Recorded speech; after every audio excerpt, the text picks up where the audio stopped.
Assalamualaikum viewers. I hope you are fine. Welcome to Psychology with Muqaddas. Today we are going to study lesson number 6 PSY 404 Abnormal Psychology Psychodynamic and Behaviorist Perspective.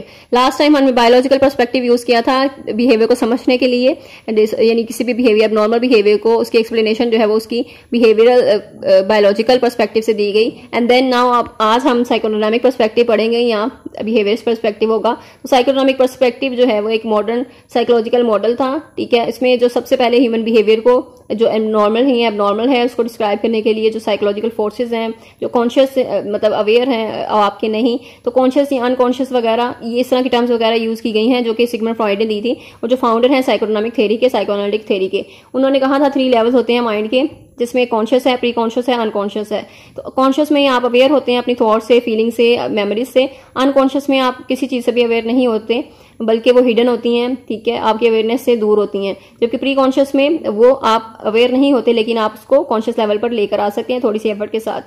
Then structure personality का क्या है, जिसमें end है, ego है, super ego है. End आपकी जो drives होती हैं, सेक्सुअल ड्राइव्स हैं, इम्पल्सिस हैं, यानी जो भी आपकी ये ग्रेटिफिकेशन एक प्लेयर प्रिंसिपल पे काम कर रहा होता है. इड यानी जो भी आप डिमांड करते हैं, आप कहते हैं कि इसी वक्त पूरी हो जाए.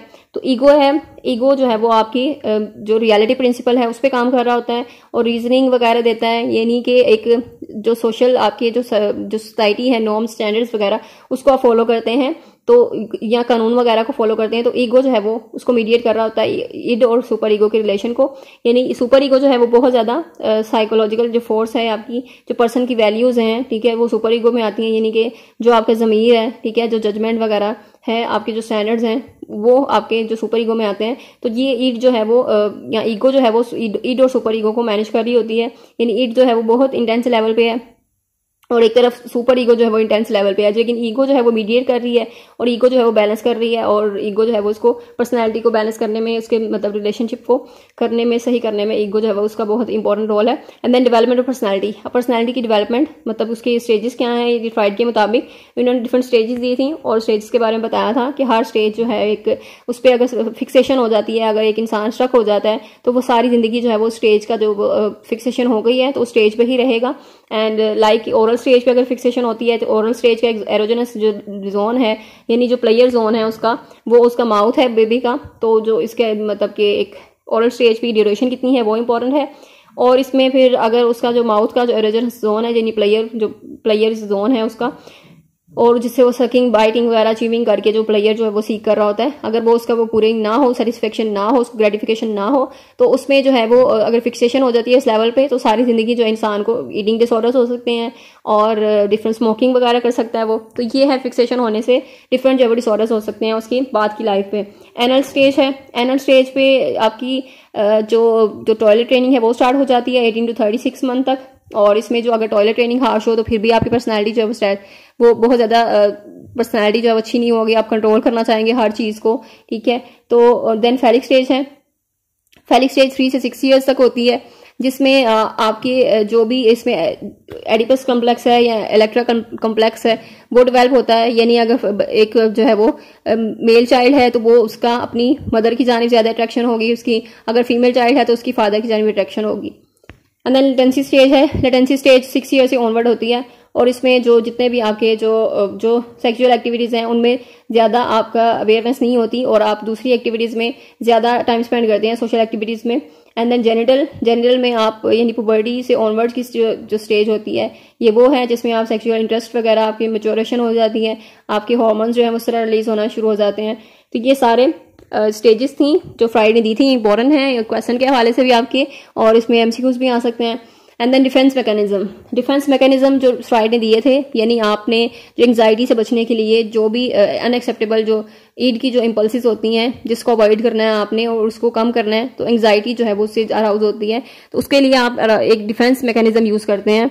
तो ये डिफरेंट डिफेंस मैकेनिज्म दिए थे और इनमें से ये कंसेप्चुअल होते हैं, यानी आपने इसके कॉन्सेप्ट क्लियर करने हैं. और इस तरह की जो आते हैं एमसीक्यूज वो कंसेप्चुअल होते हैं, यानी उन्होंने एक सिनेरियो दिया होता है, एक उन्होंने सिचुएशन दी होती है जिसमें आपने आइडेंटिफाई करना होता है कि ये डिफेंस मैकेनिज्म कौन सा यूज हुआ है इसमें. अब रिग्रेशन है. रिग्रेशन मीन आप जो है वो इन्फेंटाइल स्टेज पे चले गए हैं, आप पीछे चले गए हैं.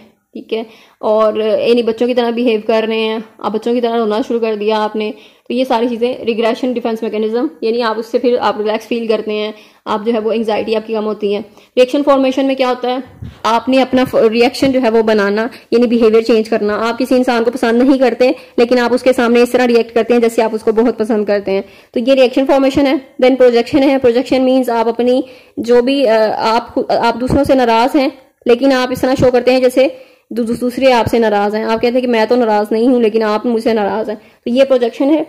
देन रेशनलाइजेशन, यानी आप अपने बिहेवियर के एक रैशनलाइज मतलब पेश करते हैं, एक रीजन बता देते हैं, जैसे अंगूर खट्टे हैं में होता है, यानी अगर आपको एक जॉब नहीं मिली जो आपको पसंद थी, वो आपको नहीं मिली, तो अब आप लोगों को बताएंगे कि वो जॉब जो है वो मुझे पसंद ही नहीं थी, तो ये चीज है रैशनलाइजेशन, यानी आप उसके लॉजिक एक रीजन जो है वो दे देते हैं और खुद जो है वो इस तरह एंग्जाइटी से बचने के लिए आप ये डिफेंस मैकेनिज्म यूज करते हैं।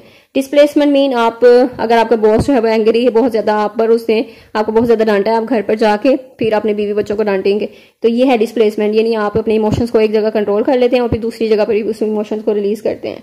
तो यानी डिस्प्लेसमेंट, उस प्लेसमेंट को आपने प्लेस मतलब चेंज किया अपनी नॉर्मल फंक्शनिंग। तो यहाँ पे फ्राइड की जो इन्होंने बताया था कि ईगो सुपर ईगो के बारे में, कि ईगो सुपर ईगो अगर जो है वो एक्सेसिव कॉन्फ्लिक्ट में है तो फिर पर्सन का बिहेवियर जो है वो डिसफंक्शन की जानिब जाएगा, अब नॉर्मल बिहेवियर होगा उसका। थेरेप्यूटिक टेक्निक्स हैं, साइकोएनालिटिक थेरेपी है इसमें, एंड जिसमें हम एक फ्री एसोसिएशन है जिसमें पेशेंट जो है वो एक जो काउच पर लेट जाता है और आराम से उसने जो भी थॉट्स आ रही हैं, फीलिंग्स, इमेज जो भी उसके माइंड में आ रहा है उसने वो जो बता देना है, ठीक है। ये फ्री एसोसिएशन है, वो थेरेपिस्ट ने उसको रिकॉर्ड कर लेना है या उसने लिख लेना है।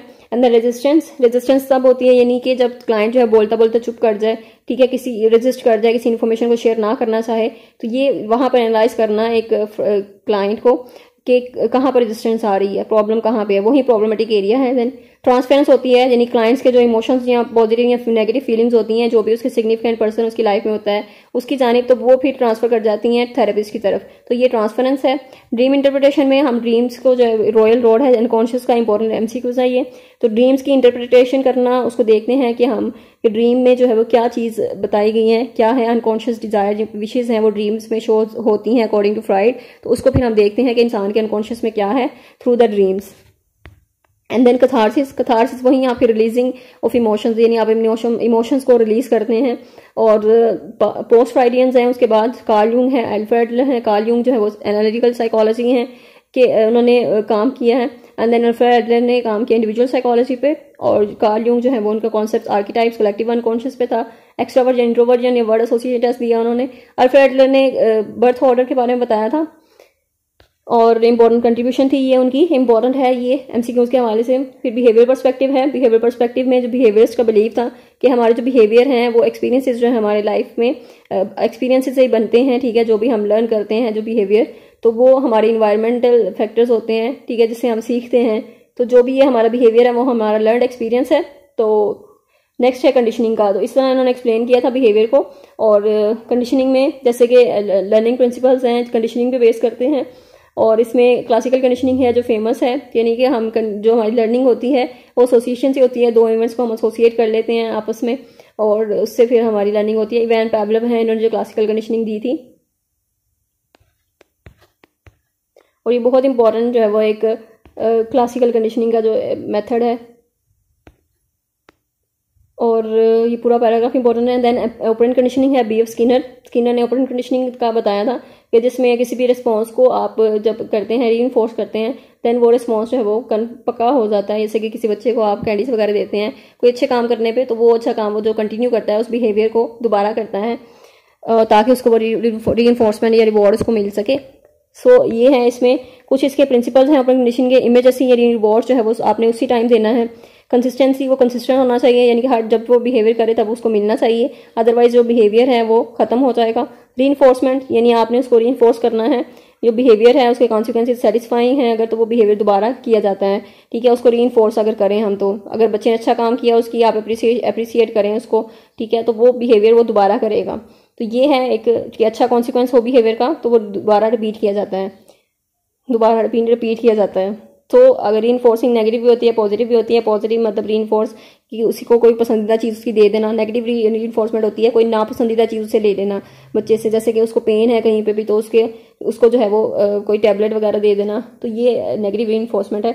पनिशमेंट है, यानी हम बिहेवियर को कम करने के लिए पनिशमेंट भी यूज़ करते हैं, और इसमें पनिशमेंट पॉजिटिव भी है, नेगेटिव भी है। पॉजिटिव पनिशमेंट में हम अनप्लेजेंट चीज़ देते हैं और नेगेटिव पनिशमेंट में हम प्लेजेंट चीज़ उससे ले लेते हैं। जैसे किसी बच्चे से पॉकेट मनी जो है वो छीन लेना है, पॉकेट मनी ले लेना, कुछ दिनों के लिए पॉकेट मनी ना देना, या फिर टीवी देखने की इजाज़त ना देना, तो ये सारी नेगेटिव पनिशमेंट है। देन मॉडलिंग है। मॉडलिंग में बच्चे सीखते हैं कॉपी करके, यानी दूसरे ऑब्जर्व करके दूसरे को बिहेवियर को।